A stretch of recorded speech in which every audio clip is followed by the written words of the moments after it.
Jésus-Christ, Fils de Dieu Sauveur, déclaration pour le 1700e anniversaire du Concile de Nicée, suite. 2. Le symbole de Nicée comme confession de foi. Numéro 54. De même, c'est en raison de son statut de confession de foi, et précisément de la foi apostolique, et non en tant que définition ou enseignement, que le symbole de Nicée est considéré dans la période suivante, au moins jusqu'à la fin du Ve siècle, comme la preuve décisive de l'orthodoxie. On lit en note, le terme nicéen pouvait également s'appliquer à des formulations de confession de foi qui élargissaient le symbole de Nicée, du moins tant qu'elles en conservaient le contenu et n'adoptaient pas des doctrines opposées. Fin de note. C'est pourquoi il est utilisé comme texte de base lors des conciles suivants. Ainsi, Éphèse et Chalcédoine se veulent être l'interprétation du symbole nicéen. Ils soulignent leur accord avec Nicée et s'opposent aux prises de position dissidentes vis-à-vis de Nicée. Lorsque la confession de foi de Nicée-Constantinople a été lue au concile de Chalcédoine, les évêques réunis se sont exclamés « Voici notre foi, c'est dans celle-ci que nous avons été baptisés, c'est dans celle-ci que nous baptisons. » Le pape Léon croit ainsi, Cyril croyait ainsi. Fin de citation. On lit en note, Concile de Chalcédoine. La définition horos de Chalcédoine se fonde sur Nicée avec le symbole des 150 pères réunis à Constantinople. Citation. Or, pour la connaissance parfaite et l'affermissement de la foi droite, ce sage et salutaire symbole de la grâce divine aurait suffi en soi, car il enseigne sur le Père, le Fils et le Saint-Esprit ce qui est définitif, et met l'incarnation du Seigneur sous les yeux de ceux qui sont prêts à l'accepter avec foi. Fin de citation et fin de note.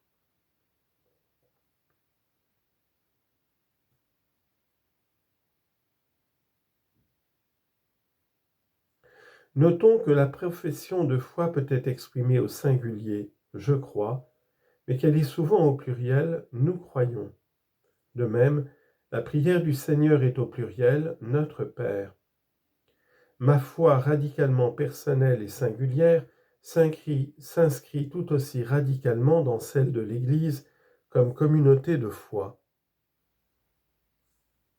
Le symbole de Nicée et l'original grec du symbole de Nicée-Constantinople s'ouvrent par le pluriel « nous croyons », pour témoigner que dans ce « nous », toutes les églises étaient en communion et que tous les chrétiens professaient la même foi. Comme nous l'avons évoqué dans le chapitre précédent, jusqu'à aujourd'hui, Nicée, la confession de foi des 318 pères orthodoxes,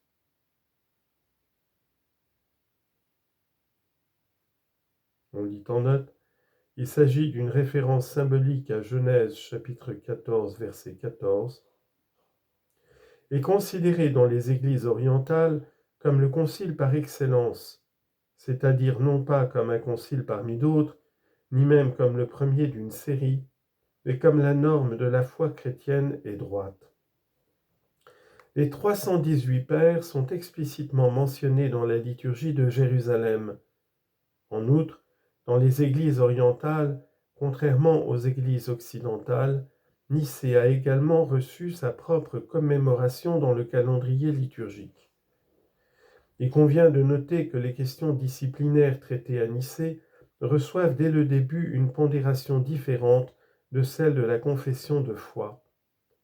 Alors que les décisions majoritaires sont possibles pour les questions disciplinaires, c'est la tradition apostolique qui est déterminante pour les questions de foi. Citation. En ce qui concerne la date de Pâques, les pères ont écrit « il a été décidé ». En ce qui concerne la foi, ils n'ont pas écrit « il a été décidé », mais « ainsi croit l'Église catholique ». Fin de citation d'Athanase. 3. Approfondissement dans les prédications et les catéchèses. Les pères d'Orient et d'Occident ne se contentaient pas d'argumenter à l'aide de traités théologiques, mais clarifiaient également la foi nicéenne dans des prédications destinées au peuple, afin de prémunir les fidèles contre les interprétations erronées, généralement désignées par le terme arien, même si les homoïens d'Occident, à l'époque d'Augustin, se distinguaient fortement des néo-ariens d'Orient dans leur argumentation. La conception théologique selon laquelle le Fils n'est pas vrai Dieu du vrai Dieu, mais seulement la créature la plus éminente du Père, et qu'il n'est pas coéternel avec lui, a été reconnue par les pères comme une menace persistante et combattue, même indépendamment d'adversaires concrets. Le prologue de l'Évangile de Jean offrait justement l'occasion d'expliquer la relation entre le Père et le Fils, ou entre Dieu et sa parole, conformément à la confession de Nicée. On lit en note, Basile de Césarée, homélie 16. On notera toutefois que le symbole, à la différence du prologue de Jean, évite le terme logos. En tant que concept central de la philosophie grecque, il était presque inévitablement compris de manière subordinationniste ou arienne par les pères familiers de la philosophie grecque. Fin de note. Chromas d'Aquilée, ordonné évêque en 387-388, mort en 407, par exemple, transmet à ses fidèles la foi nicéenne sans utiliser de terminologie technique. On lit en note, celui qui, comme Photin ou Arius, ne croit pas que le Christ est Dieu ou que le Fils est issu du Père, insulte l'évangéliste Jean. Fin de citation. Autre citation, pour celui qui suit le Christ, il y a toujours la lumière du jour, car il marche dans la lumière éternelle. Et autre citation, le trône de Dieu est unique, le trône de la majesté du Père et de la majesté du Fils. Il n'y a pas de différence de dignité. Fin de citation et fin de note. Même les pères de l'Église, qui nourrissent un scepticisme de principe à l'égard des débats théologiques, prennent une position très claire contre l'impiété arienne, entre parenthèses, asebeia en grec, impietas en latin. Les ariens ne comprennent pas l'engendrement éternel du Fils, ni l'égalité éternité originelle du Père et du Fils. Selon les mots de Zénon de Vérone. Ils se trompent même de monothéisme en acceptant une deuxième divinité subordonnée. Leur culte est donc perverti et erroné. Ainsi, dans ses catéchèses, Jean Chrysostome explique la foi baptismale qui avait été valablement formulée à Nicée.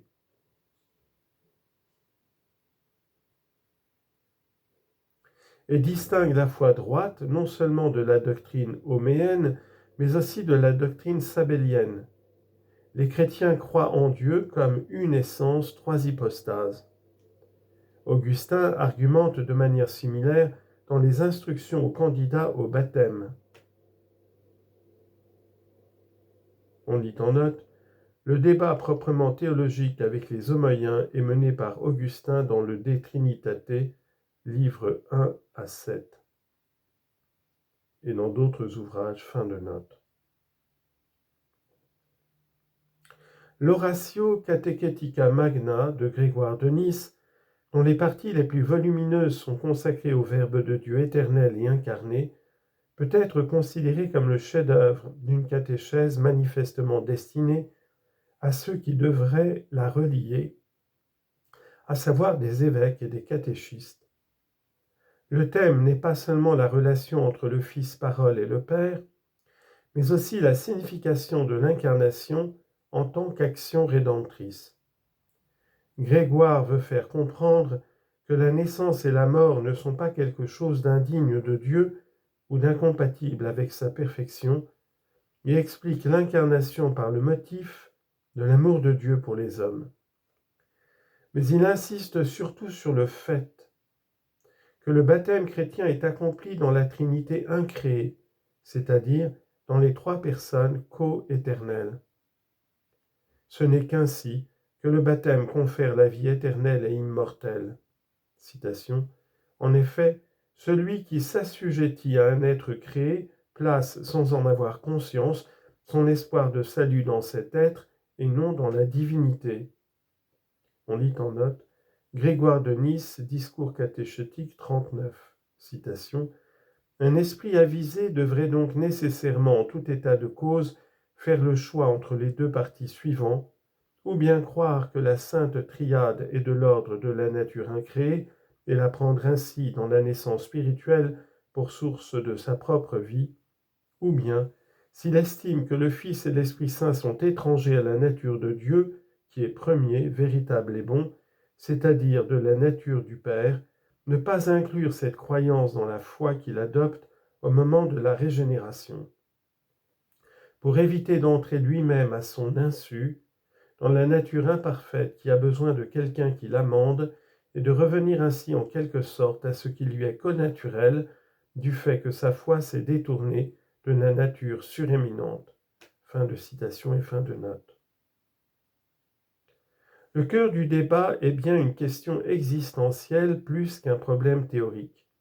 Le baptême est-il lié à l'instauration dans la filiation, comme le dit Basile, au commencement de la vie éternelle, comme le dit Grégoire de Nice, au salut du péché et de la mort, comme le dit Ambroise? Cela n'est possible que si le Fils et le Saint-Esprit est Dieu. Ce n'est que lorsque Dieu lui-même devient l'un de nous qu'il existe une possibilité réelle pour l'homme de participer à la vie de la Trinité, c'est-à-dire d'être divinisé.